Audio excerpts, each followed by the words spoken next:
tardes, estimados clientes de Balance. Gracias por asistir una vez más a estos seminarios sobre CDRs. El día de hoy vamos a actualizar nuestras presentaciones que venimos haciendo. Esto es algo que le puede servir tanto a los que nos vienen siguiendo en las diferentes presentaciones como al público nuevo que nunca ha asistido. Vamos a tratar de hacer un recap de todo lo que vinimos viendo y una actualización tanto de mercado como del portafolio que venimos manejando. Bueno, la charla de hoy la dividí en tres partes. La primera, como siempre, es para recordar, sobre todo al público nuevo, la descripción del producto CDR, de qué se trata, las características y por qué es tan importante y atractivo. Después vamos a entrar un poquito en la parte de contexto histórico para saber en qué mercado estamos y de dónde venimos y qué esperamos eventualmente. Y por último, y finalmente, ahí sí vamos a las estrategias y recomendaciones. Digamos, ampliando un poco los portafolios que venimos trabajando y actualizando algunas especies. Bueno, resumen, ¿qué es un CDR? CDR es, la sigla lo dice, Certificado de Depósito Argentino. Es un título que cotiza en la bolsa nuestra local en pesos y ese título es representativo de una acción o un subyacente que es una acción que cotiza en la bolsa americana. Esa acción puede ser tanto americana como europea. Las principales compañías del mundo están representadas en un CDR. El programa local de CDRs en Argentina tiene más de 200 acciones líderes y se puede acceder a través de una inversión en pesos a acciones como Apple, Amazon, Microsoft, Bank of America, es decir, los principales nombres y líderes globales de la industria sin tener la necesidad de abrir una cuenta afuera. Esto es algo muy importante porque nos permite desde aquí salir del riesgo argentino y tomar exposición en alguna de estas grandes compañías. Esto está disponible para todo el público inversor, no hace falta ni mayorista ni ser calificado, es decir, cualquier persona con pesos y que tiene una cuenta comitente abierta en una LIC como es Balance puede acceder a este tipo de inversiones. Otra característica que siempre nos preguntan, esto no es un derivado, es directamente la acción de afuera representada por un certificado en Argentina. Ese certificado se puede armar o desarmar y obtener la acción original de afuera, con lo cual si algún inversor, algún cliente nuestro tiene a su vez una cuenta afuera de custodia o de brokerage, puede comprar, por ejemplo, acciones de Apple acá en pesos, pedir que desarmemos ese CDR, obtener las acciones originales de Apple y transferirlas a su broker afuera y negociarlas afuera. Son exactamente las mismas acciones de afuera que las que representa el CDR. O se puede hacer el proceso inverso. Es decir, si alguien tiene cuenta afuera y tiene, por ejemplo, acciones de Microsoft, nos transfiere las acciones de Microsoft aquí a la cuenta nuestra en Balance en caja de valores. Nosotros armamos el CDR y ese CDR se puede vender luego en la bolsa local generando pesos. O sea, es un mecanismo de ida y vuelta entre nuestra bolsa y la bolsa americana. Bueno, como decía, y enumeradas las características es que nos permite un CDR es salir del riesgo argentino, sobre todo en este momento, por ahí eso adquiere un valor adicional importante. Y nos metemos de lleno en otro riesgo que puede ser el americano, europeo o brasilero, de acuerdo al CDR que compremos. Características importantes es que cada CDR, esto por ahí lo vemos después más en detalle, tiene un ratio predefinido que indica a cuántas acciones de afuera equivale un CDR local. O cuántos CDRs locales equivalen a una acción de afuera. ¿Sí? Hay algunos CDRs que, por ejemplo, Microsoft es 5-1, quiere decir que 5 CDRs locales representan una acción de afuera. Hay otros papeles, que esto depende de la cotización, es al revés. Una acción, un CDR local representan varias acciones de afuera. Pero bueno, cada CDR, cada título tiene un factor de conversión predefinido que es constante a lo largo del tiempo. Por ejemplo, cualquiera que opere Apple sabe que el ratio es 10-1, 10 CDRs locales equivalen a una acción de Apple en la bolsa americana. Lo importante es que se operan en la bolsa argentina, el mercado primario es en pesos, eventualmente también pueden negociarse en dólares o cable. Esto depende mucho de las regulaciones, digamos, momentáneas que haya. Ahora, por ejemplo, como se ha ampliado la cuestión del parking, la negociación contra dólares o cable está un poquito más difícil, es más restringido operar en ese mercado, pero eventualmente se puede hacer. La característica fundamental es que se opera en pesos, eso permite a cualquier inversor en pesos acceder a una acción americana que se mueve en dólares en el mercado americano, ¿no? Cada vez que esta acción americana pague dividendos afuera, ese mismo dividendo se va a cobrar aquí en Argentina en dólares cable.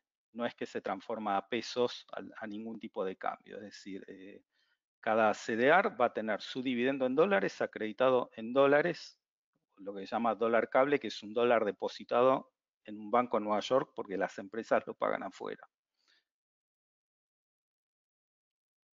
¿Cuáles son los drivers del precio de un CDR? Bueno, el CDR, como dije, es un certificado que representa una acción americana y se cotiza en pesos, con lo cual tiene dos drivers fundamentales. Uno es qué pasa con esa acción en la bolsa de Nueva York, si sube o si baja, en dólares, y otra es qué pasa con el dólar en Argentina, si sube o si baja. Entonces, esos dos factores conforman el precio local del CDR. Ya lo vamos a ver ahora más en detalle. Por ejemplo, en lo que ocurrió en el último mes o desde el fondo de la crisis por el COVID, que las acciones americanas cayeron muy fuerte y la situación en Argentina de incertidumbre empeoró. Tuvimos dos factores muy importantes que hicieron subir a los CDRs, porque rebotaron muy fuerte las acciones afuera, o sea, subían en dólares, y a su vez subía el dólar local en Argentina, con lo cual el CDR subía a dos veces, digamos, de velocidad, ¿no? Una por la componente dólar y otra por la componente acción afuera. Un ejemplo concreto de un CDR sería, por ejemplo, el de Apple. El ratio de conversión de Apple es 10:1, quiere decir que 10 CDRs locales equivalen a una acción afuera. ¿Y cómo se conforma el precio del CDR local en pesos? Si uno consulta nuestro servicio de cotizaciones o cualquier servicio, digamos, y ve las cotizaciones de los CDRs en Argentina, va a ver que el otro día el cierre del CDR de Apple fue de 3.955 pesos. Un segundo, pongo el puntero, ¿sí? 3.955 pesos, esto que está acá. Bueno, ¿de dónde sale este precio?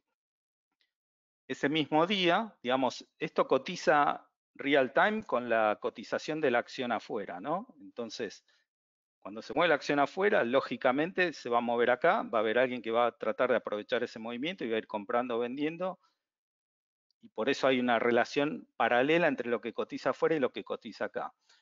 Ese mismo día, esto creo que son precios de antes de ayer, la acción de Apple en Estados Unidos valía $352,35.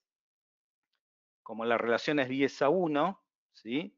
Una acción de afuera son 10 locales, entonces este precio, el de afuera, lo dividimos por 10, eso lo multiplicamos por el valor del dólar contado con liquidación o el dólar libre que cotiza en bolsa, 112,25, nos da el precio del CDR acá.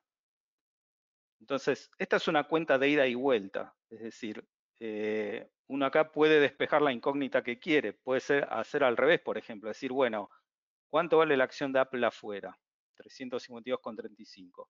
¿Cuánto vale el CDR en pesos acá, localmente? 3.955. Bueno, lo que hago en esa ecuación, despejo qué tipo de cambio implícito está teniendo el dólar en la bolsa en ese momento. O al revés, si tengo estos dos datos, cuánto vale el dólar y cuánto vale la acción afuera, puedo determinar cuánto vale acá o cuánto debería valer. Y esto nos puede decir si la acción acá está arbitrada o no respecto a la acción de afuera. Importante es estos dos valores, la acción afuera y el dólar local, están en el numerador de esta ecuación. Entonces, cualquiera de estos dos valores que suba nos hace subir la cotización en pesos en Argentina. Esto es muy importante, sobre todo en este momento o en momentos de alta incertidumbre, porque puede ser que la acción afuera no se mueva, pero el dólar sí, entonces nuestra inversión en pesos acá también va a subir siguiendo la componente dólar del CDR, y estamos perfectamente cubiertos ante una disparada del dólar en este tipo de instrumento que nos separa del riesgo argentino. Pues la otra alternativa sería tal vez tener un bono argentino en dólares, pero los bonos argentinos, digamos, en este momento están bajo estrés por la cuestión de la negociación de la deuda. Entonces, una manera de dolarizarse indirectamente es invirtiendo en CDRs, donde estamos expuestos al dólar y fuera del riesgo argentino. Cualquier pregunta, obviamente me olvidé de aclararlo. Sobre el final vamos a tener un segmento de preguntas y respuestas. Me las pueden hacer. Digamos, para mostrar el driver del CDR, traigo lo que habitualmente hacía al final, que era uno de nuestros portafolios recomendados. Lo traigo ahora para ver cómo evolucionó y ver cómo se movió, tanto por la acción afuera como por el dólar local. Este portafolio, cuando comenzamos con esta serie de charlas, lo armamos el 27 de marzo, en un periodo de muchísima incertidumbre en medio de los efectos del coronavirus en Estados Unidos, donde la bolsa había caído muy fuerte y la incertidumbre era muy alta. Bueno, sugerimos tomar posición en algunas acciones de primerísima línea que todos conocemos: Boeing, Microsoft, Intel, Qualcomm, JP Morgan, Apple. Esto es lo que valían en ese momento en dólares, perdón, aquí, lo que valían en dólares en ese momento, lo que valen en dólares hoy, o sea, el portafolio del 27 de marzo hoy en dólares, si lo hubiéramos hecho en Estados Unidos, hubiese subido un 26%. Acá, digamos, vemos el fuerte efecto rebote que tuvo la bolsa americana en este periodo. Y este mismo portafolio, que fue el que armamos nosotros en CDRs acá en Argentina, siguiendo los ratios de conversión para cada una de las acciones, si lo armamos en Argentina, en aquel momento, portafolio equivalente de 118.000 dólares, aquí eran 10.367.000 pesos. El dólar libre en aquel momento en la bolsa era 87,5. En las charlas anteriores este dólar llegó a 125, ahora corrigió, esto está en 112. Y el portafolio en pesos en el mismo periodo subió casi 62%, desde el 27 de marzo a hoy solo en CDRs. Entonces, esta suba del portafolio en pesos se explica por la suba que hubo en dólares en los papeles de afuera y la suba que hubo en el dólar contado con liquidación en bolsa, que subió de 87,5 a 112,5. ¿Sí? Acá vemos cómo nuestro portafolio en pesos se comportó perfectamente siguiendo las dos variables y cubriéndonos con el dólar, además de haber tenido la suerte seguramente de haber elegido buenos papeles. Bueno, características importantísimas del CDR como elemento de inversión, además de todas las que ya mencioné, sobre todo como cobertura y salida del riesgo argentina, las características técnicas es que no tributa impuesto a las ganancias por la compra o la venta, es decir, esa ganancia, el 62% que tuvo nuestro portafolio, no tributa impuesto a las ganancias, pues es una inversión hecha en Argentina sobre un producto argentino que es el CDR. Sí paga bienes personales, como casi todo, porque integra el patrimonio personal. Entonces, si uno, en vez de tener 10 millones de pesos en CDR, los tuviese en alguna acción o obligación negociable, o que también tendría que pagar bienes personales. Así que esto integra el patrimonio de las personas, sí paga bienes personales. Hay que tener en cuenta que un CDR representa a una acción, a una única acción, no a un ETF, como muchas veces me preguntan. Entonces, esto se considera como renta variable y no es renta fija. Esto también hay que tenerlo en cuenta. Las acciones suben y bajan según los periodos. Ahora vamos a hablar bastante de eso. En Estados Unidos y en general en todos los mercados organizados, las compañías presentan balances trimestralmente. En Estados Unidos los dividendos suelen ser trimestrales. En Europa esto es más variable, en general son semestrales o anuales, es decir, una sola vez al año pagan un dividendo, pero en Estados Unidos en esto tiene mucha historia, es muy regular.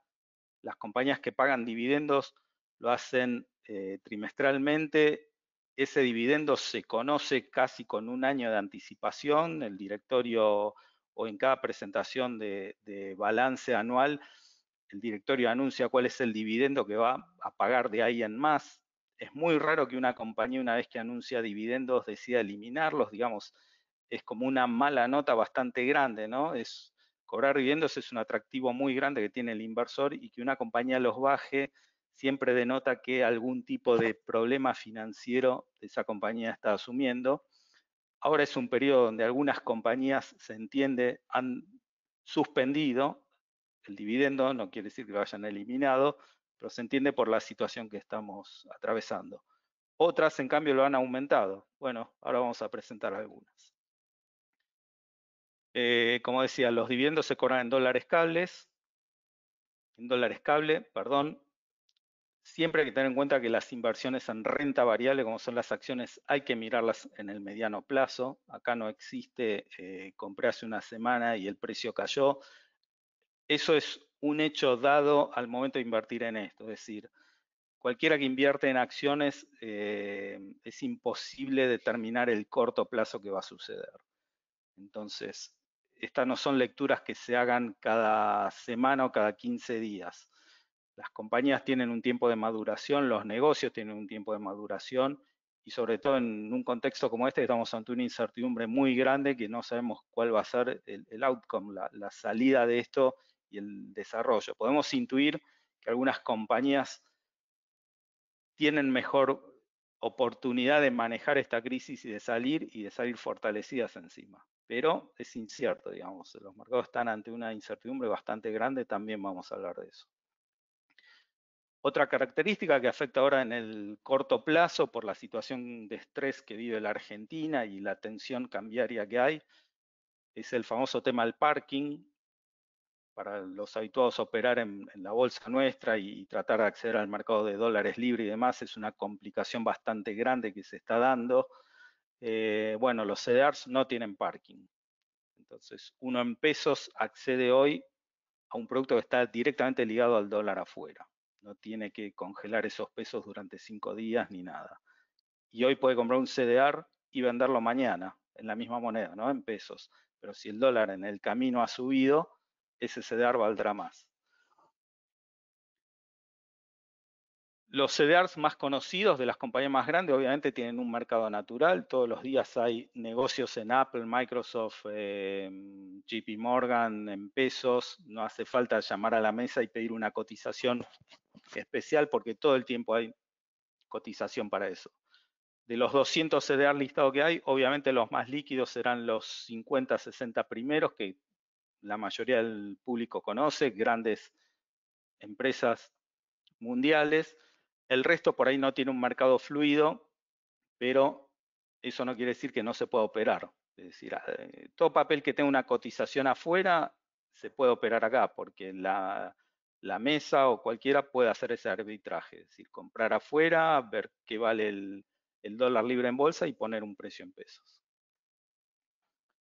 Bueno, un poco de contexto histórico y tratar de determinar dónde estamos ahora dentro de ese contexto. O sea, este es un momento tan atípico en los mercados que hay que buscar una referencia histórica cuanto más lejana mejor y tratar de ver digamos, como digo yo, estamos en una habitación a oscuras y uno lo que trata es buscar los límites tanteando, ¿no? A ver dónde está la primera pared, la segunda. Bueno, eso nos lo da en los mercados el contexto histórico. ¿Qué ha pasado en los últimos 45 días desde que comenzamos esta charla? Bueno,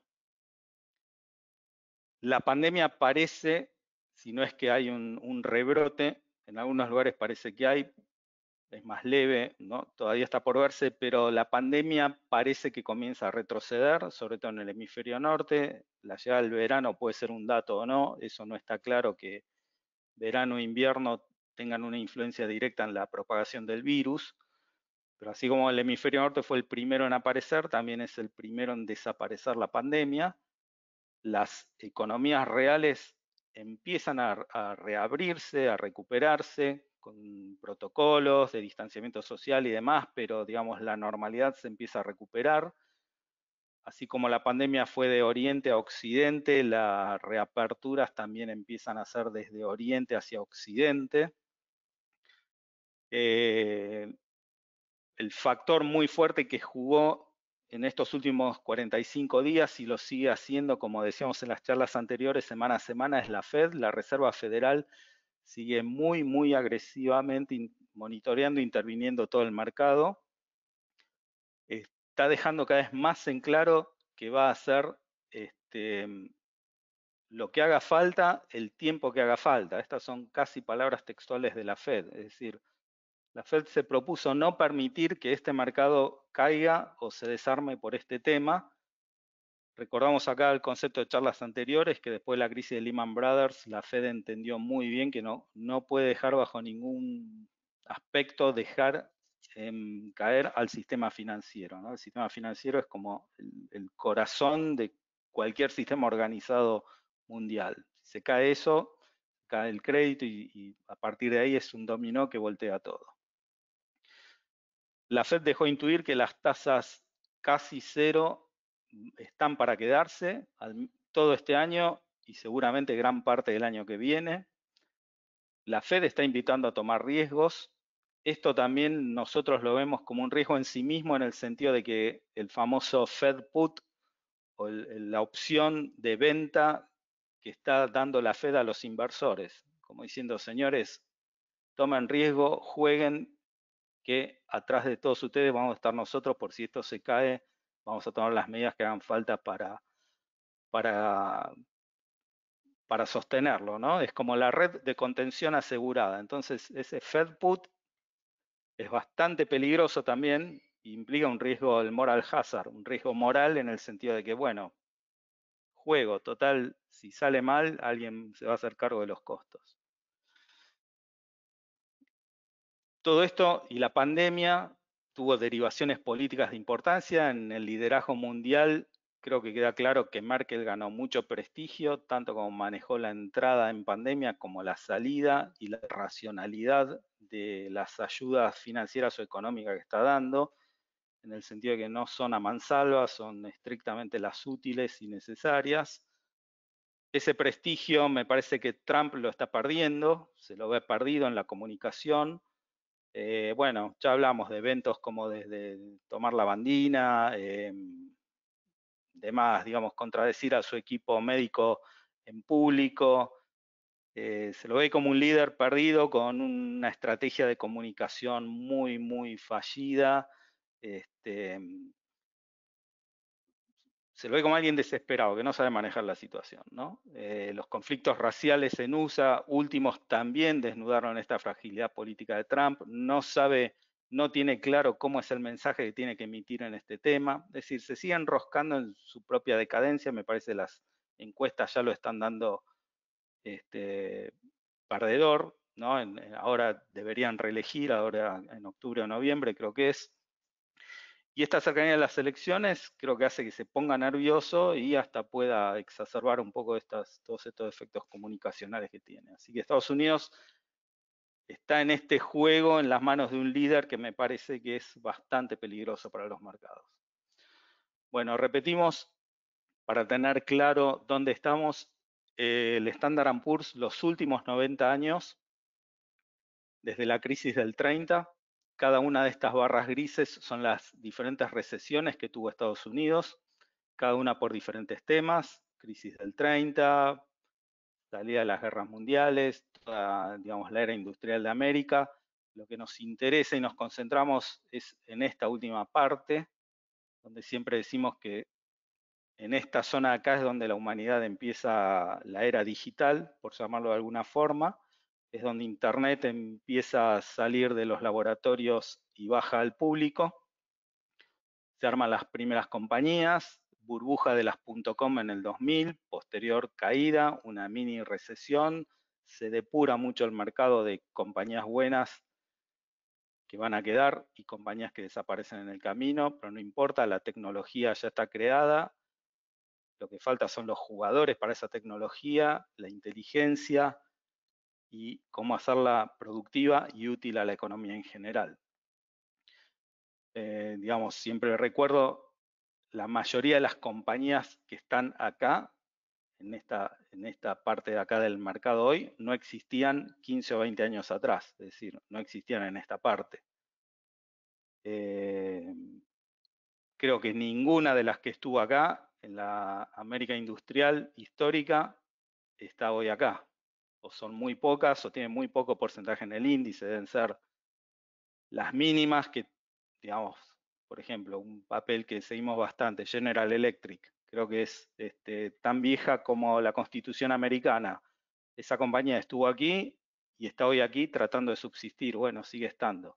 Pero las compañías que dominan hoy el índice acá, ninguna fue creada, o si fue creada no existían en la forma que existen hoy. ¿Sí? Facebook, Twitter, Amazon, Microsoft sí existía, es una de las pocas que definió el rumbo son esas empresas que no es que se adaptan al futuro, sino que lo diseñan, lo escriben, dicen el futuro es por acá y son las que van anticipando. Es el camino que hoy tal vez está intentando compañías como Tesla. Bueno,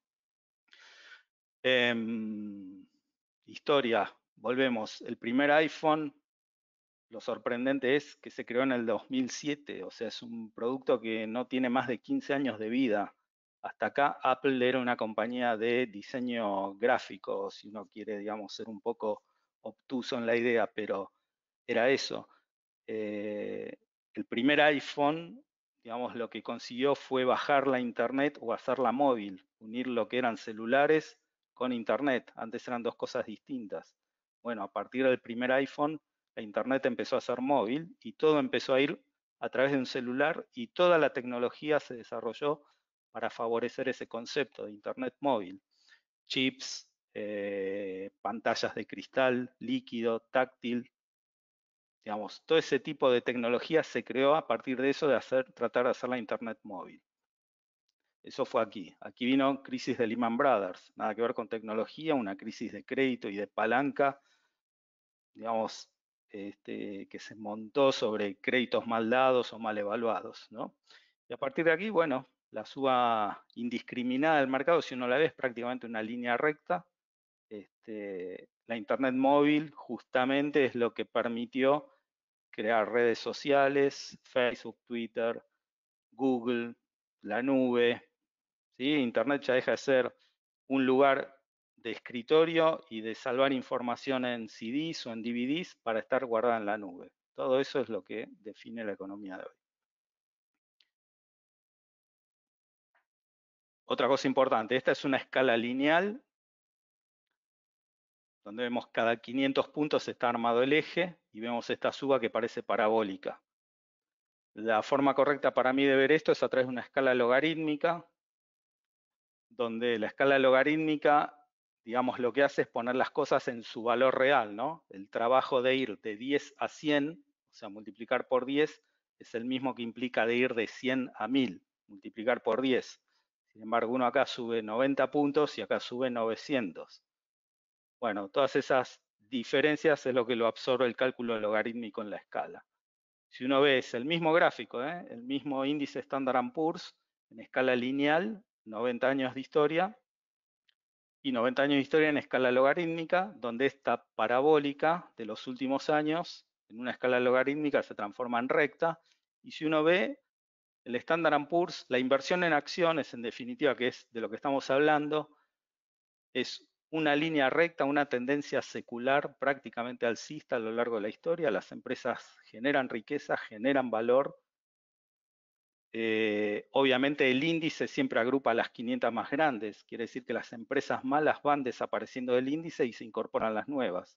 Pero es una medida del valor que van agregando las empresas a lo largo de la historia y a lo largo de su vida y digamos, del valor agregado que van incorporando. Por eso invertir en acciones a mediano o largo plazo es imposible que salga mal. Aquí vemos los últimos 30 años con un poquito, antes teníamos 90 años, acá tenemos los últimos 30 que son los que nos interesan, ¿no? La edad digital de la humanidad, lo mismo que vimos antes. La burbuja de las .com, En ese momento esto era una burbuja, el índice valía 1500 y miren dónde estamos hoy. La última vez que hablamos, el mercado había caído hasta acá. Este es el primer impacto por el COVID-19. Este es el rebote, el mercado recuperó casi todo. Entonces, cuando se habla de una recuperación en B corta, la pipa de Nike, U, L, W, lo que sea, hasta ahora viene siendo para el mercado al menos una clarísima B corta. Lo mismo en escala logarítmica, digamos, se liman mucho las parabólicas cuando uno lo ve en escala logarítmica y siempre se mantiene la línea recta alcista que nos indica que invertir en acciones en el mediano y largo plazo es un gran negocio. Bueno, uno de los indicadores para saber si el mercado está caro, o sea, habíamos dicho aquí el mercado en 1500, esto fue una burbuja. ¿Y por qué en 3000? O sea, el doble. ¿Por qué ahora no es una burbuja? Bueno, uno de los indicadores que se miran entre tantos es el price earning ratio. Obviamente las ganancias de las compañías hoy son mucho más altas que las que tenían en el 2000. Entonces, el precio de algo siempre es relativo a otra cosa, en este caso, a cuánto ganan las compañías. Si hacemos ese índice, precio dividido ganancias, nos da este gráfico. Lo que nos interesa siempre para invertir es que las ganancias de la compañía sean altas, o sea, un denominador alto, y que el precio al que lo podemos comprar sea bajo. O sea, cuanto más bajo es este índice, es mejor oportunidad de compra para nosotros. Estamos comprando algo a precio barato que gana mucha plata. Bueno, es una figurita difícil, obviamente hay que estudiarlo, hay que verlo, pero acá tenemos la burbuja del año 2000, perdón, acá, cuánto valían las compañías respecto a lo que ganaban. Esto era una burbuja en el sentido de comparado con su historia anterior, ¿no? Como acá había mucha expectativa en Internet y en lo que lo que Internet podía generar, cualquiera compraba cualquier acción nueva simplemente por el prospecto o el deseo de que a esa compañía le vaya bien y todavía no tenía ganancias probadas. ¿Sí? Acá se colocaron muchas compañías, inclusive argentinas, en la bolsa de Nueva York a valores irrisorios aún hasta para el día de hoy, pero simplemente con la idea de que esa compañía tenía un gran negocio entre manos y uno quería participar de eso. Bueno, las burbujas también ocurren, pero aunque uno haya invertido en este momento, en un momento de burbuja en la historia, y esperó todos estos años, y inclusive vio caer su inversión, bueno, en algún momento, aunque haya invertido aquí en la burbuja del 2000, en algún momento volvió a recuperar su inversión, volvió a caer, si siguió permaneciendo, hoy está bastante arriba en su inversión. Quiere decir que las acciones en el mediano y largo plazo hacen nuevos máximos, borran sus problemas anteriores, se van renovando, se van reconvirtiendo las compañías y finalmente encuentran el rumbo. Hoy día el price earning está por acá, es un valor, si uno traza una línea gruesa, digamos por acá, es un valor promedio. Entonces, en su historia reciente de la era moderna de la tecnología de los últimos 30 años, los price earning no son caros, digamos, están en un valor promedio. Si uno lo compara con el valor histórico de 90 años del Standard & Poor's, sí está caro porque la América industrial, digamos, la que existía de los 90 para atrás, el price earning era más bajo porque las ganancias eran más bajos y los prospectos hacia adelante de ganar no eran tan altos como son ahora. Entonces, ahora el mercado está dispuesto a pagar un poquito más, la P esta, porque espera que en el futuro esas compañías generen mucha más ganancia que la que venían generando antes. Igual, repito, no estamos en un momento de burbuja como supimos tener acá o aquí en la crisis de Lehman Brothers. Otro indicador de la tensión que puede haber en el mercado es el índice de volatilidad del Standard & Poor's 500. Es una medida del riesgo y el estrés que está viviendo el mercado. Este índice se arma a partir de las volatilidades que se pagan por las opciones en el mercado de Chicago. Algún día podemos hablar específicamente de esto también. Vemos que en momentos de estrés por las opciones se pagan primas demasiado altas. Las opciones, para el que no está en tema, es como una especie de seguro de precio hacia el futuro, un seguro para comprar o para vender determinada banda de precios. En momentos de mucho estrés del mercado, el índice de volatilidad salta. Crisis de Lehman Brothers, donde prácticamente no se sabía qué compañías iban a quedar en pie y cuáles no. El índice llegó casi a niveles de 80%. En la burbuja de las .com había llegado lo máximo a 45%. Con la crisis del COVID tuvimos un pico muy alto, esas 2 semanas de caída rabiosa que hubo en el mercado. Sin embargo, no superó el estrés anterior y hoy cayó en picada.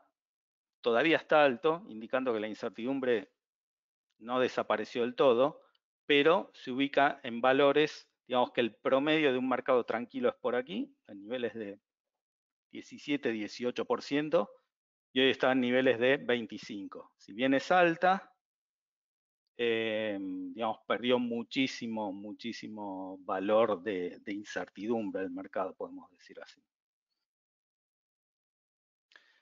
Siguiente, bueno, ¿cómo le fue a la tecnología respecto al resto de las compañías los últimos años? Digamos, sobre todo tomé 30 años porque sabemos que en los últimos 5 años tecnología fue el sector que barrió con el resto del mercado. Hoy el índice Standard & Poor's 500 son las primeras 5 compañías, tienen el 18% del índice y el resto está en el resto de las compañías, con lo cual, digamos, a partir de hoy uno podría hablar el índice S&P 5 y el índice S&P 495, porque hay 5 compañías que son la FANG, Facebook, Amazon, Netflix, Google, Amazon o Apple, que son las que dominan al mercado, y de todo el resto por demás, ¿no? Entonces, cuando uno ve el índice de Standard & Poor's, en realidad el índice de Standard & Poor's, uno puede decir está caro, pero si uno desarma ese índice sabiendo que las primeras 5 compañías son el 18 y las primeras 10 deben ser más del 30% del índice. Entonces, si uno, cuando uno analiza el índice Standard & Poor's, tiene que saber que una cosa son esas 10 compañías y otra es todo el resto del mercado. Entonces, es decir, subió la bolsa americana porque subió el índice Standard & Poor's. En realidad, lo que estamos diciendo, si uno desagrega, las 10 mejores acciones del mundo subieron, recuperaron, y el resto tal vez todavía no. Bueno, aquí lo que vemos, el índice de Nasdaq es otro índice que agrupa solamente a las acciones tecnológicas. El índice Standard & Poor's agrupa a todas, tecnológicas y no tecnológicas.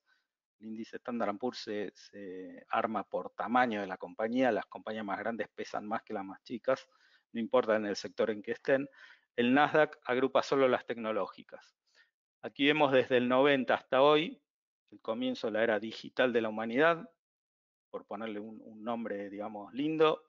El índice, aquí vemos la burbuja de las .com, ¿no? En el 2000, como el índice Nasdaq había entrado en una burbuja y el resto del índice no, el azul, ¿sí? Esto nos demuestra que por las compañías tecnológicas en ese momento hay una furia muy importante y el resto del mercado no acompañaba. Las compañías tradicionales de Estados Unidos, McDonald's, Johnson & Johnson, JP Morgan, es decir, General Electric, Ford, cualquiera de las compañías que hacen a la historia moderna de Estados Unidos no estaban incluidas acá. Pero bueno, lo que quiero mostrar es esto, cómo la tecnología en los últimos 30 años, haya uno invertido en el momento que sea, no importa si era caro o barato, en el mediano o largo plazo le ganó mucho más que al resto del índice. El Standard & Poor's subió 800%, o sea, uno multiplicó su inversión 9 veces y el Nasdaq multiplicó por 21 veces. Nasdaq subió hasta el día de hoy desde el 90, 2000%, y el Standard & Poor's subió 800%. ¿Qué quiero decir? Tampoco importa casi el sector en el que uno haya invertido, aunque uno se haya mantenido en las acciones tradicionales de la historia americana, en cualquier momento que haya invertido, hoy estaría arriba, salvo que justo invirtió en el pico antes del COVID-19. Pero no importa, este pico, ¿cuánto tiempo más va a tardar en ser superado? 6 meses, 1 año, 5 años, no importa. Estamos seguros que en algún momento el dibujo de este índice caerá, entraremos en recesión, no importa, pero en algún momento va a volver. ¿Sí? Esto es ver el valor que la tecnología le agregó a todo el mercado americano. Bueno, actualizo. ¿Cómo le fue a cada presidente? En el último vez que hablamos, la línea azul es Trump, esta es Obama y esto es Bush. ¿Sí? Claramente los demócratas siempre les va mucho mejor que a los republicanos. Es algo contraintuitivo a lo que uno supondría. Los días que hablamos, Trump estaba acá, ¿sí? Prácticamente había perdido todo lo que había ganado, ahora recuperó. Esto implica, obviamente, el mandato presidencial en meses, ¿no? Digamos, Obama tuvo 2 mandatos, George Bush también, y Trump está en su primer mandato. Es una incógnita si podrá renovar o no, pero, digamos, recuperó un poquito lo que había conseguido los años anteriores. Bueno, otro indicador de saber si el índice Standard & Poor's está caro o barato, medido contra otro numerario, si queremos, bastante estable como es el oro. El Standard & Poor's medido en oro, en el 2000 claramente estaba en una burbuja. Un índice Standard & Poor's se compraba por 5 onzas de oro y hoy se compra por solamente 1,80. Quiere decir que o el índice está barato o el oro está caro. Toda la inyección monetaria que se hizo todos estos años, desde el 2008, crisis de Lehman Brothers, hasta ahora, no alcanzó todavía a llegar al índice Standard & Poor's, ¿sí? Subió el oro relativamente más que el índice. Este es otro indicador que nos dice que el índice no está tan caro si uno lo mide contra los agregados monetarios que puede haber.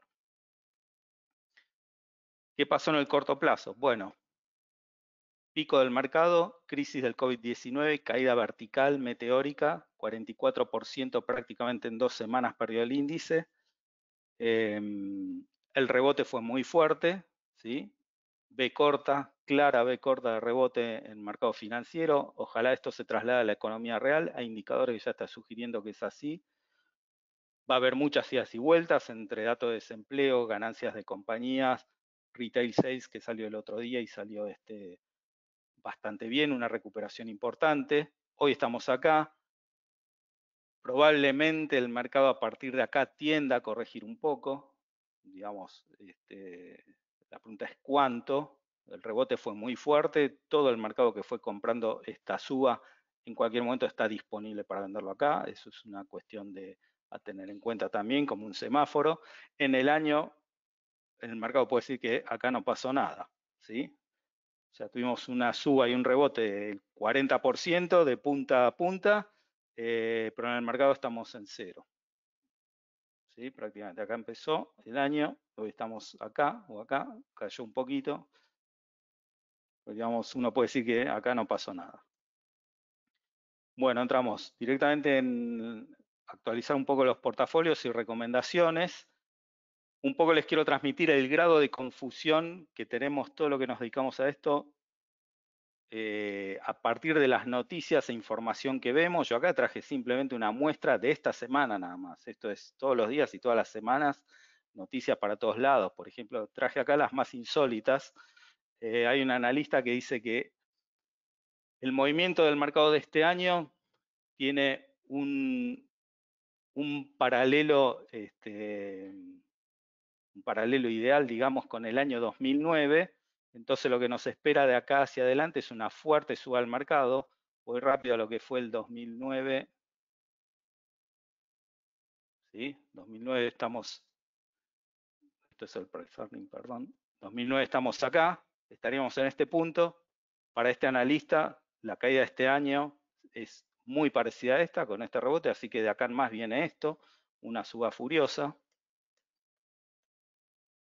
El mismo día, otro analista, con horas de diferencia, nada, dice que hay una chance de 1 en 1/3, o sea, para mí una chance altísima, estamos hablando de 33,3% de que el mundo tenga un desastre natural masivo que sea peor al COVID-19. Yo me metí en la nota y la verdad que habla de cataclismos terremotos que destruyen media Europa o volcanes inactivos que de repente se activan. O sea, me parece una teoría que, bueno, de ser cierta, ya casi nada importa, ¿no? Ni estar comprado o vendido. Si la mitad de la humanidad desaparece por un desastre natural, tendríamos que hablar de otra cosa. Otro analista, este es muy importante, es Stephen Roach, fue durante muchos años el chairman de Morgan Stanley, es alguien que yo leo bastante por el grado de información y experiencia que maneja. Él dice que el dólar está en problemas y que está a punto de caer muy fuerte. Él prevé que va a caer 30% con respecto a las otras monedas principales del mundo, el yuan chino, el yen, el euro y demás. También otro pronóstico bastante fuerte, con que diga que va a caer el 10%, digamos, nos asustamos todos y le prestamos atención. No sé si hace falta decir que va a caer el 30%.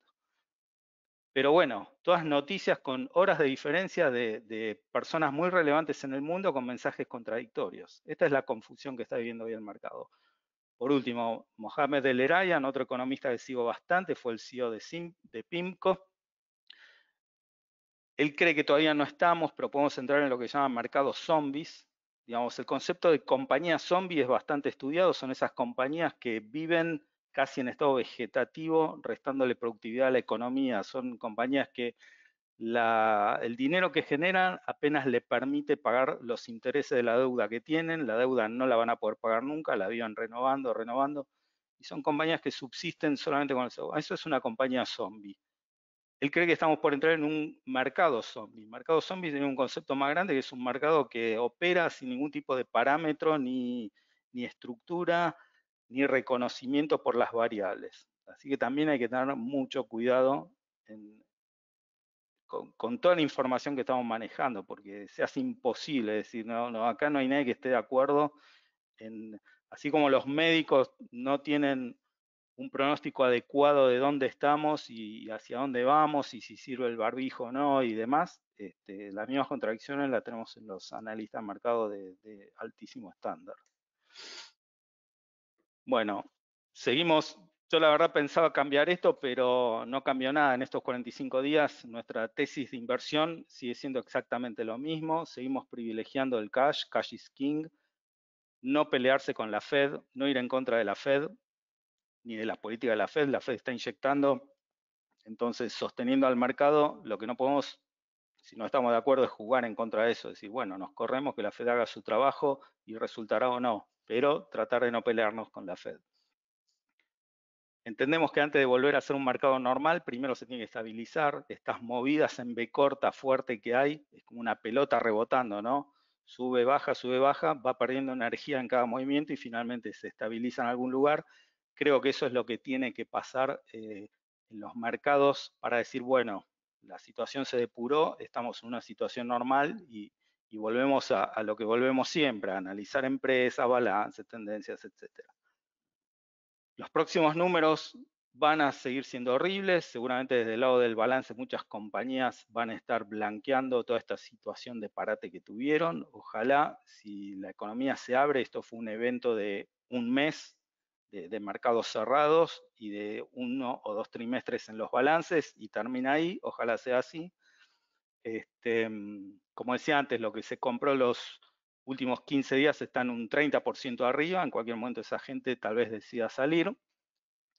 Y en el corto plazo definir bandas de trading más o menos 5% como puntos de entrada y salida para aquellos que les gusta hacer trading.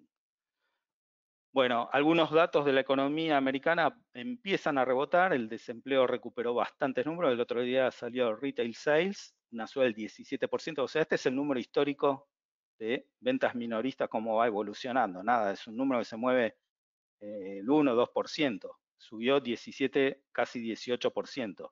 ¿Sí? O sea, una recuperación enorme. Esta caída que vemos acá la recuperó prácticamente toda. Todavía no estamos en el valor anterior, pero se empieza a aceitar. Bueno, vamos a lo que nos interesa. Un estudio de los dividendos del Standard & Poor's. Ya nos falta poco, terminamos y entramos en preguntas. Voy a ir rápido en esta parte. ¿Cómo se componen los dividendos que paga el Standard & Poor's como índice en general? ¿Cómo se compone esa torta en los diferentes sectores? Vemos que el sector que más aporta hoy es Information Technology, el 17.3% de los dividendos salen de este sector.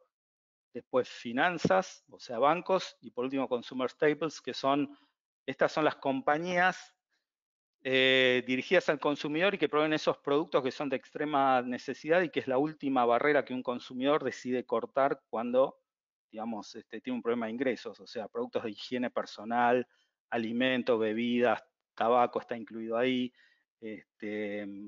productos de higiene de la casa, es decir, son esos productos que tienen un uso, digamos, prácticamente muy estable a lo largo del tiempo. Digamos, la contra de esto es que uno no va a usar el doble de pasta de dientes porque le hayan aumentado el sueldo. Es decir, son productos de consumo constante, digamos. Uno usa lo mismo, le vaya bien o le vaya mal, es la única barrera que uno quiere cortar. Este es el dividend yield por cada sector, es decir, cuánto rinden los dividendos de las compañías de este sector. Hoy el día el sector que mejores dividendos paga respecto al precio de sus acciones es el de energía, 5%. También es un dividendo bastante inestable, en el sentido que las compañías energéticas, cuando les va mal, lo cortan enseguida el dividendo, cuando les va bien lo pagan, no tiene ningún problema. El otro sector que paga muy buenos dividendos es utilities. Utilities son compañías, digamos, de energía ya establecidas que tienen un negocio en régimen. Es muy probable que no crezcan mucho, pero que tampoco caigan mucho. Information Technology, que veíamos antes, es el sector que más dividendos paga, pero el dividendo es más bajo porque las acciones son más caras. Entonces el dividend yield es más bajo. Las acciones son caras justamente por el futuro que prometen. Entonces el retorno en esas compañías no está dado solo por el dividendo que pagan, sino porque suben de precio. Entonces un Amazon, por ejemplo, no paga nada de dividendos. Todo lo que gana lo utiliza en seguir creciendo y seguir creciendo. El retorno en ese tipo de compañías viene por la suba en el precio de la acción. Bueno, en base a esto establecimos estas compañías que son las que tienen dividendos más estables. Yo marqué en amarillo las que a su vez tienen CDRs, que es lo que nos interesa para poder invertir desde acá. Home Depot, que es una especie de Easy, ¿no? Para los que no lo conocen, un negocio donde uno puede adquirir todo tipo de herramental, desde un clavo hasta un bote. En Estados Unidos es así. Cualquier cosa de esas, hay que ir a un Home Depot para conseguirla. Johnson & Johnson, la clásica de Consumer Staples, es decir, cualquiera de nosotros consume o consumió o conoce productos de Johnson & Johnson y son de uso regular y cotidiano y uno no se fija en bajar el consumo de ese tipo de productos.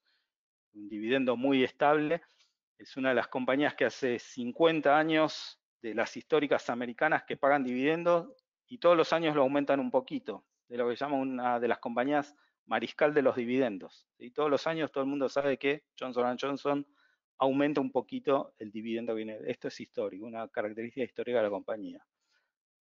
Lo mismo McDonald's. McDonald's anunció que el dividendo lo mantiene, lo que suspendió son los buybacks, es decir, la recompra de sus acciones, pero el dividendo, como dijimos antes, para muchos inversores es sagrado y estas compañías lo respetan mucho y hacen lo imposible por mantenerlo o aumentarlo. Otra es Procter & Gamble, ¿sí? El mismo concepto que Johnson & Johnson. Texas Instruments es otra compañía de tecnología con dividendos regulares. Desde el 2004 vienen subiendo los dividendos año a año también. Un dividend yield de 2.7 y está en el sector tecnología, o sea, ahí podemos participar del upside por los dos lados. ¿En qué invertir? Digamos, fuimos hablando de esto, tener papeles que por nombre o trayectoria seguirán subsistiendo después de esta crisis. Comprar empresas sólidas con liquidez, balances limpios. Lo que incorporamos al análisis es a partir de los últimos balance stocks, es tanto compañías que son top brands, siguiendo al fondo top brands, como las compañías que son por el concepto de temáticas de industria de inversión. Entre todo eso hicimos como una especie de intersección entre esos dos portafolios, más el nuestro, más filtramos por lo que tienen CDRs y llegamos a un portafolio balanceado, nuestro recomendado que todo esto tiene CDRs y no hace falta que les describa cuáles son cada una de estas compañías, obviamente son nombres que todos conocemos o consumimos, Microsoft, Procter & Gamble, Coca-Cola, SAP, empresa de software. Altria es Philip Morris, para los que no la conocen, es bastante controversial, digamos, hay mucha gente que se niega a invertir en una compañía de tabaco, bebidas, o sea, todo lo que está relacionado al lado, digamos, vicio de la vida, pero son compañías justamente por ese concepto están permanentemente subvaluadas. Fíjense el dividendo que paga Altria, casi 8%, y tiene un price earning de 9 años, ¿sí? Es una compañía que si el público en general no tuviese restricciones de algún tipo ético, moral o lo que sea por invertir en estas compañías, valdrían mucho más. Si hay inversores que no tienen ese tipo de restricciones en cuanto a en dónde invertir, esta es una excelente inversión. Una compañía con 8% de dividend yield. Bueno, sigo. Visa, Laboratorio Abbott, Nike, Corning, que es fibra óptica, Disney. Por último, nuestro portafolio orientado a lo que entendemos que es lo que viene, que es la tecnología 5G. De esto ya estuvimos hablando en una charla especialmente sobre esto. Todas estas compañías tienen CDRs, AT&T, Verizon, Apple, Qualcomm, etcétera. Intel, si tengo un minuto, hablo un poquito más de Intel. Intel es los microprocesadores que van dentro de todos los PCs y demás. Intel se está abriendo no es que se está abriendo, los va a seguir sosteniendo obviamente, pero está incorporando nuevas líneas de negocio como es Internet of Things, o sea, en el mundo 5G cualquier cosa que se mueva en el futuro va a tener un chip adherido y lo que no se mueve también, no sé, semáforo, molinete de subte, todo eso va a tener un chip adherido que de alguna forma va a hacer reconocimiento facial de voz, de tarjetas, de cantidad de gente que pasa, de densidades, etcétera. Intel está apuntando hacia ese negocio, tiene una línea exclusivamente armado para eso, que en el último balance reconoció que está facturando 1 billón, o sea, $1.000 millones, y la proyección es 30 billions solo en ese negocio. Y en este gráfico vemos Intel contra sus dos principales competidores, AMD y Nvidia. Intel es la barrita esta, digamos, de colores que está aquí, es la tercera en rendimiento, se quedó atrasada respecto a Nvidia y a AMD. Interesante para ver, por ejemplo, fíjense, la naranja es Nvidia, que es una compañía de chips gráficos y para minado de criptomonedas y otras cosas, pero la cotización siempre fue paralela a Intel, siempre y por debajo de Intel. Cuando vino la crisis del COVID-19, la caída le pegó a las dos. Nvidia, sin embargo, ya rebotó e Intel todavía no. O sea, acá en Intel en particular vemos una oportunidad. Y con esto, estimados, termino. Reitero en Balance el servicio que damos. Tenemos la capacidad de ser la mejor compañía hoy en Argentina para brindar inversiones en CDRs, un servicio state of the art a través de nuestra plataforma o un celular. Cualquiera puede comprar o vender todo este tipo de productos. Tenemos una integración vertical en lo que va tanto desde operar la bolsa americana a custodiar las acciones en caja de valores acá. Intervenimos en todos los segmentos. Podemos armar, desarmar un CDR, depositarlo en la cuenta del cliente afuera si es que la tiene, o al revés, si el cliente tiene las acciones afuera y las quiere convertir en CDRs acá. En toda esa línea participamos. Tenemos una mesa que puede arbitrar también el dólar bolsa y dar un precio competitivo en un CDR que no tenga mercado. O sea, creo que nos conocen por esto y los que no lo hacen los invito a hacerlo. Bueno, agradezco desde ya, no sé si me excedí en el tiempo y quedo abierto a preguntas que paso a leer en este momento.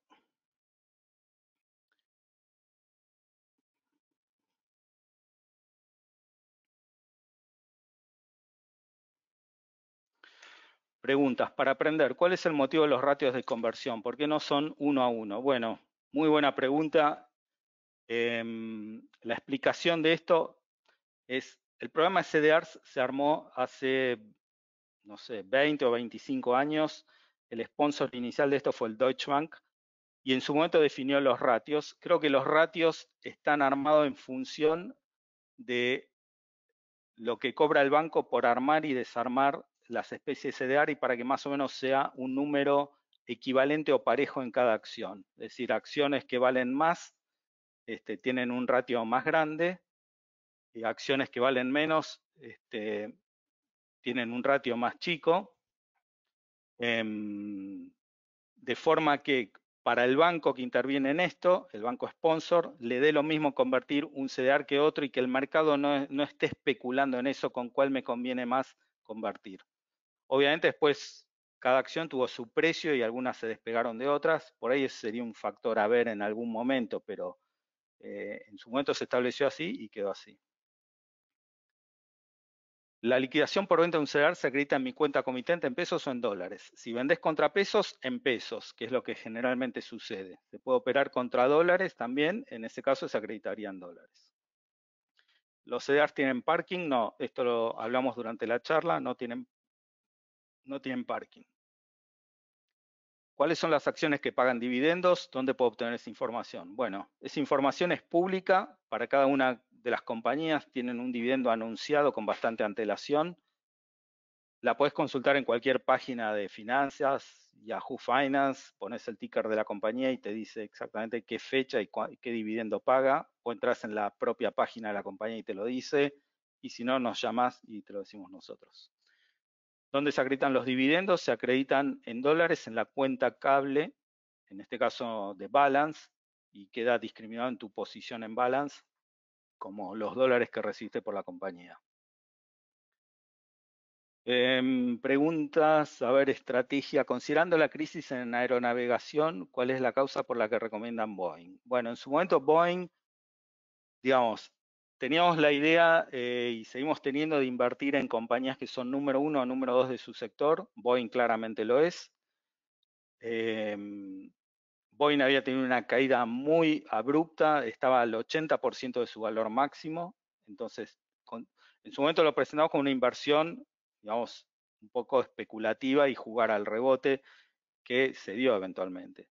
También entendíamos que era una de las compañías que pensábamos que no iba a caer, es decir, habiendo dos grandes compañías fabricantes de aviones jet en el mundo, son Airbus y Boeing, pensamos que es una de esas cosas que es too big to fail, como se dice, ¿no?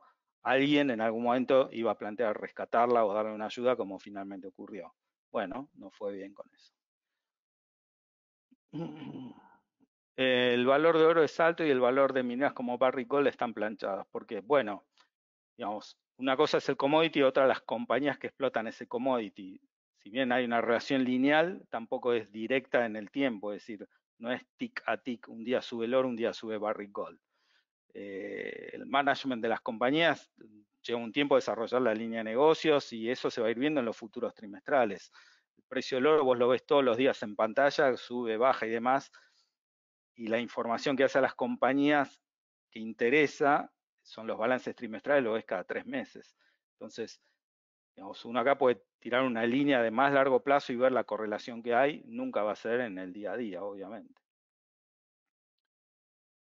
¿Las empresas hardware pueden sobrevivir a la crisis actual? A ver, el hardware depende cuál, digamos, en gran parte el hardware siempre es como un commodity, ¿no? Si hoy si tenés que comprar una impresora, casi que te da lo mismo Hewlett, Epson u otras marcas, no sé, no hay gran valor agregado, me parece ahí. En hardware, a lo que yo apunto cuando hablo de hardware es a esa parte que tiene altísimo valor agregado, que son o las memorias flash, empresas como Micron Technologies, o los chips de procesamiento, Nvidia, Intel, AMD, que es el valor, digamos, en la motherboard de una computadora hoy el 95% del valor está en el chip que tiene, el resto es chips impresos que, no sé, creo que al día de hoy uno con una impresora 3D en su casa o en algún futuro va a poder hacer. Así que la parte esa commodity, ahí no tengo recomendaciones. La parte hardware iría a lo que es inteligencia exclusivamente. Son memoria flash y procesadores. Banca Americana, bueno, Banca Americana veníamos recomendando JP Morgan por las mismas razones de antes, número 1, número 2 de su segmento, buen dividendo. Durante este lapso vimos que la acción de JP Morgan también había rebotado bastante y subió fuerte, y en algún momento recomendamos salir de JP Morgan y, por ejemplo, pasarse a Wells Fargo, que es un banco similar, pero que no había subido tanto. O sea, ese tipo de trades relativos también hacemos, ¿no? como estoy sugiriendo ahora, Nvidia o Intel. Es decir, empresas que operan en el mismo segmento, si bien son distintas entre sí, algunas tienen Nvidia más aplicación en gaming, por ejemplo, que en PCs, pero digamos, están en el segmento ese. Cuando una sube mucho respecto a otra, bueno, es un buen trade, tomar ganancias en la que subió mucho y subirse a la que subió poco, siempre y cuando sea la misma característica, tenga el mismo grado del profile de compañía, dividendos y demás, ¿no? ¿Es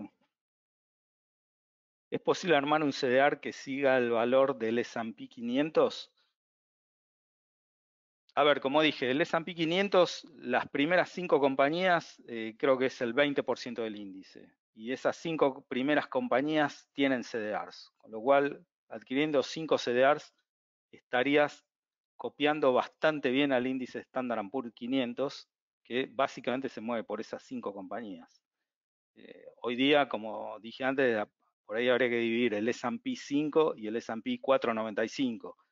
Seguramente si uno hace esa distinción, el S&P 495 no subió o no le fue tan bien como al S&P 5. ¿Sí? Se puede hacer un proxy y podemos tratar de establecer algún estudio sobre eso y ver cómo dio, pero las primeras 5 o hasta te diría 10 compañías que integran el índice, todas tienen CDR, con lo cual comprando una unidad de cada una o en la ponderación, copiando la ponderación que tiene en el índice, uno puede armar algo bastante parecido al índice. La otra vez vimos, lo presenté hoy, no lo traje, pero que la acción de Google tiene una correlación casi 1 a 1 con el Nasdaq. Una sola acción prácticamente se mueve como todo el índice. O sea, ahí hay también un factor muy interesante a considerar. Desde Balance cree que la baja fuerte ya pasó, usted se entiende imposible de saber y no me animaría a hacer un pronóstico de ese tipo y cualquiera que lo haga creo que es un libre pensador, como decimos nosotros. Es imposible saber, digamos, la caída fue muy fuerte, el rebote también. A mí me parece que una toma de ganancias sería hasta saludable y que esa toma de ganancias pare antes del mínimo anterior, es decir, como decía yo, el concepto de la pelotita, ¿no? La pelotita va rebotando y perdiendo energía en cada movimiento y se estabiliza, y donde se estabiliza uno dice, bueno, es hasta acá, este es el valor. Me parece que, digamos, la caída fue muy brutal, que hubo cosas que quedaron muy, muy baratas, irrisoriamente baratas, como siempre uno lo ve ex post, pero en el pánico ocurren esas cosas, y esas cosas fueron las que primero subieron. Microsoft está prácticamente en sus máximos anteriores, Apple estableció un nuevo máximo estos días, cuando tuvo un trimestre casi todos sus stores cerrados. Bueno, era una de las tesis de inversión que teníamos acá, que a pesar de estar cerrado, la gente compra Apple, compra eso y nada más, espera. Entonces al trimestre siguiente Apple vende el doble, o vende lo del trimestre en el que está más el anterior, que no había vendido. Bueno, ese tipo de cosas probablemente ya sucedieron. Así que una nueva baja para mí tendría que estar relacionado con algún nuevo evento, como puede ser un rebrote del virus. Si hay un rebrote y volver a cerrar, y quiere decir que la parte médica en todo esto está fallando, no está tan clara, y el grado de incertidumbre puede volver a aumentar bastante. Porque quiere decir que estamos ante una situación realmente extraña y desconocida, ¿no? ¿Cuál sería la cartera para un inversor moderado en este momento? Bueno, lo mismo de antes, estamos hablando de renta variable, las cosas suben y bajan, esto es para mirarlo a mediano plazo y por eso en este momento, en esta etapa, lo que sugerimos es concentrarse en compañías buenas y que paguen dividendos. Uno por lo menos sabe, a diferencia de un bono, una acción no tiene vencimiento, ¿sí? Salvo que la compañía le vaya muy mal y desaparezca, pero bueno, uno puede tratar de ir monitoreando eso y pasarse a otra, pero el dividendo es constante a lo largo del tiempo, va creciendo, entonces tratar de concentrarse para el inversor moderado en ese tipo de cosas. El inversor moderado, como yo decía, en el sector consumer staples, es decir, un sector que nunca va a dar sorpresas para un lado o para el otro, porque sus ventas son más o menos constantes. Es decir, Johnson & Johnson sabe que vende tantos kits de desodorante al mes, pasta de diente, algodón o detergente. Es muy poco lo que ese volumen de ventas aumenta o disminuye mes a mes, porque es un consumo básico que una vez que uno lo hizo, listo, no necesita más. O sea, uno no se baña 10 veces por día por más dinero que tenga y pueda comprar 10 jabones. O sea, es una cosa relativamente constante. Ese es un buen sector para un sector defensivo.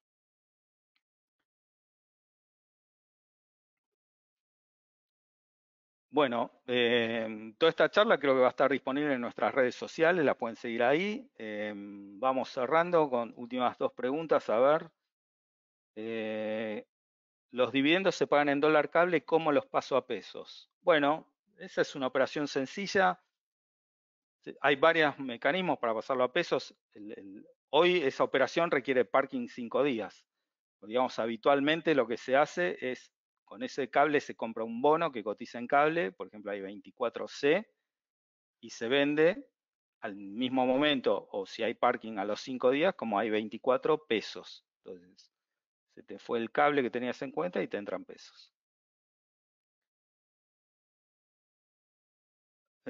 ¿Por qué hay menos operaciones en CDRs que cotizan en 48 horas versus las que cotizan en contado inmediato? No hay razón para eso. Hay días que hay más mercado en contado inmediato que en 48. Las operaciones en contado inmediato de CDRs generalmente tienen que ver con operaciones de CDRs que se están subiendo o bajando. Y por ahí yo operé hace 2 días un CDR. ¿Sí? Lo vendo acá porque lo compré afuera. Compré afuera y lo vendo acá. En 48 horas yo lo tengo que entregar acá, en Argentina, al que me lo compró. Pero si la operación afuera no me liquida bien por X motivo, porque hubo una traba en el banco, lo que sea, yo no llego a las 48 horas acá con el CDR. Entonces, lo que se pide es como una especie de waiver al mercado y decir, bueno, esta la liquido mañana y al día siguiente la opero en contado inmediato. O se la compro en contado inmediato a un colega el día que me vence para cubrir la venta que yo había hecho y al colega se la liquido en 48 horas. Si las operaciones en contado inmediato, 48, la diferencia es por la necesidad que tiene alguna de las partes de liquidarla ese día, de entregarla ese día, o la necesita recibir ese día para mandar afuera porque tiene que cubrir afuera alguna operación que hizo con algún derivado o algo. Bueno, la última, ¿se pueden sacar los CDR de Argentina y transformar en acciones de las compañías en el exterior? Sí, se puede hacer, es un proceso habitual que se hace todo el tiempo, se suben y se bajan CDRs. ¿Qué costo tiene? No lo tengo claro en este momento, pero es bajo. Entre todos los costos, digamos, para poner un límite máximo, no llega a 5 centavos de dólar por acción o por CDR. No, el costo es bajo, eso no es lo que trabe la operación. Como es un mecanismo de ida y vuelta muy aceitado, se hace habitualmente. Si nos piden a nosotros este CDR, tengo 10 CDR de Microsoft, desarmámelo y poneme las 2 acciones afuera en mi cuenta, que es esta número tal, y listo. Así que bueno, gracias por haber participado hoy. Espero haber sido claro, no abrumarlo con tanto dato, tanta información. Cuando uno prepara la charla piensa que se va a quedar corto y después resulta que es demasiado. Así que creo que la charla va a estar disponible en redes sociales para que la vean. Cualquier duda me llaman a mí o al equipo o en Balance directamente, hablan con cualquiera de nosotros que estamos para eso. Bueno, muchas gracias por haber participado.